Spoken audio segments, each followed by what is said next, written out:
Did California Governor Gavin Newsom pardon 1,342 prisoners so they couldn't be deported by immigration and customs enforcement agents? No, that's not true. The article comes from a satirical news site. Newsom did not pardon that many people, and a state pardon from Newsom would do little to nothing to protect immigrants in the United States without proper documentation from federal law enforcement. The claim originated from an article published by Taters Gonna Tate on December 19, 2019, titled, "CA Governor Newsom Pardoning 1342 Prisoners so ICE Can't Deport Them," which opened, quote, "The cesspool that is California has always been soft on crime. Indeed, they seem to favor the criminals in gangland over the decent, church-going, law-abiding citizens that reside there, calling themselves a sanctuary state, and thereby sheltering criminal immigrants from ICE authorities who would send them home, is just one example of their preference for the dregs of society.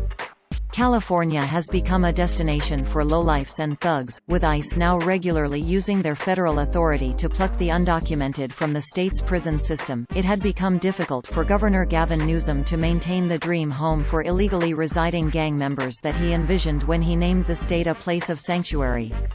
So, in order to fight back against the feds, Newsom appears to have gone insane." End quote.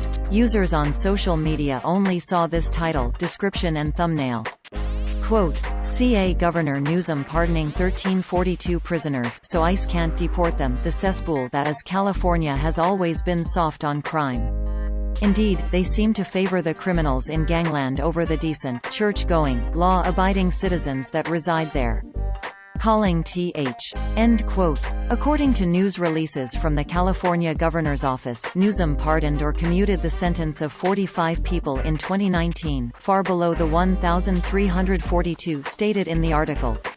The pardons and commutations did include some convicted murderers, but were not a massive pardon of prisoners to prevent ICE from deporting them.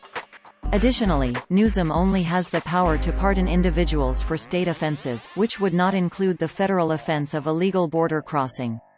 That crime is governed by 8 U.S. Code Section 1325, subsection A, which states, quote, "Any alien who 1 enters or attempts to enter the United States at any time or place other than as designated by immigration officers, or 2 eludes examination or inspection by immigration officers, or 3 attempts to enter or obtains entry to the United States by a willfully false or misleading representation or the willful concealment of a material fact, shall, for the first commission of any such offense, be fined under Title 18 or imprisoned not more than 6 months, or both, and, for a subsequent commission of any such offense, be fined under Title 18, or imprisoned not more than 2 years, or both."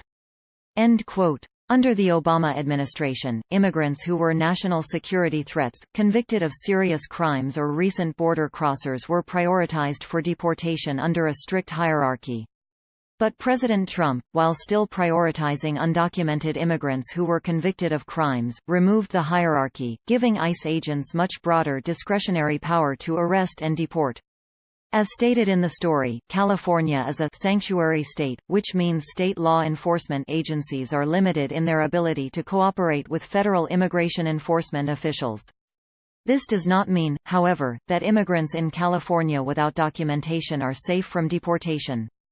Additionally, Taters Gonna Tate is part of the America's Last Line of Defense network of satire websites run by self-professed liberal troll Christopher Blair from Maine, along with a loose confederation of friends and allies.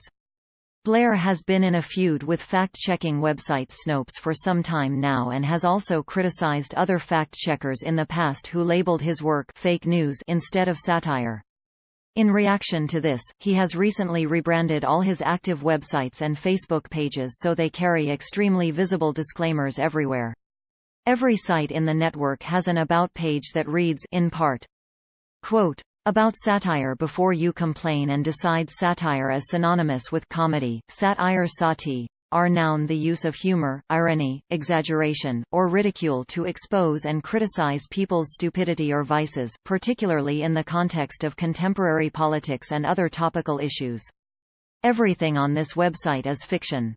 It is not a lie and it is not fake news because it is not real. If you believe that it is real, you should have your head examined." Any similarities between this site's pure fantasy and actual people, places, and events are purely coincidental, and all images should be considered altered and satirical.